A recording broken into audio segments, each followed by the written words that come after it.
myself whenever, like when I'm talking to a person, I look normal, but when I look at a camera, I go like, yeah, exactly. And then I'm like, I don't know what to do with Here are my hands, they are doing things. Hi, I'm Tory Woollcott. I am the comics artist in residence for the Toronto Public Library, and this is my lovely guest, Alison, who's going to tell you about herself. Why anthologies?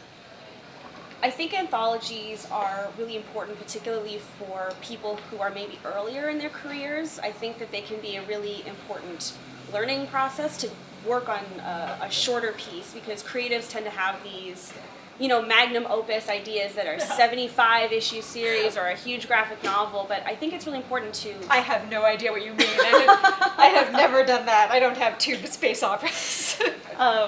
But I think before you can get to your space opera, it's really important to learn to understand the medium by telling a short story that's maybe only 8 pages, where you have to figure out how to most effectively use that space. Yeah.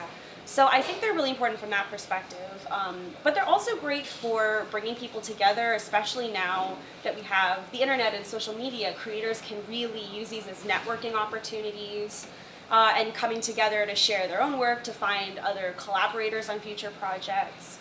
And they're also just really great introductions to people who maybe aren't as familiar with reading comics, because they tend to be pretty accessible. There's a really wide variety of styles in most anthologies, and so you can kind of get a feel for what the medium can offer from often a bunch of up-and-coming creators, but sometimes even really established ones. So for people who are applying, if you are writing or making, you know, the story yourself, I would say being really brief is important. Like trying to get your summary into 2, maybe 3 paragraphs is really key. Also, tell us everything that happens. I've definitely seen a number of pitches where people will leave out the ending as though it would be more intriguing that way. If you're applying as an artist, my biggest tip is always to make sure you have sequential art in the portfolio that you're submitting. As we said, comics is a storytelling medium, so I need to be able to see that you can tell a story. So if you're a young person and you're looking to make your first anthology or first chapbook, I would say think about printing is one of those things.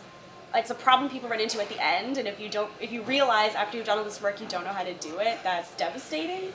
So if you don't know how to use, you know, if you don't want to contact a printer or you don't have experience with all this software, that's okay. You know, plan to cut things out, glue them and Xerox them, you know, the old school way. But I would say have that in your head first, and have an idea of like how big is it going to be, how many pages do you want, like make sure that you know those things, because you don't want to put all this work into making it before you know what the end product is going to look like. And now we're going to do a ridiculous goodbye wave and a high five. All right. It makes me very nervous, but I'm still into it. It's cool. We're going to look at each other's elbow and we're going to nail the high five. Okay. All right. All right. You're right. The elbow thing is the key. It does work. It does work. Thank you.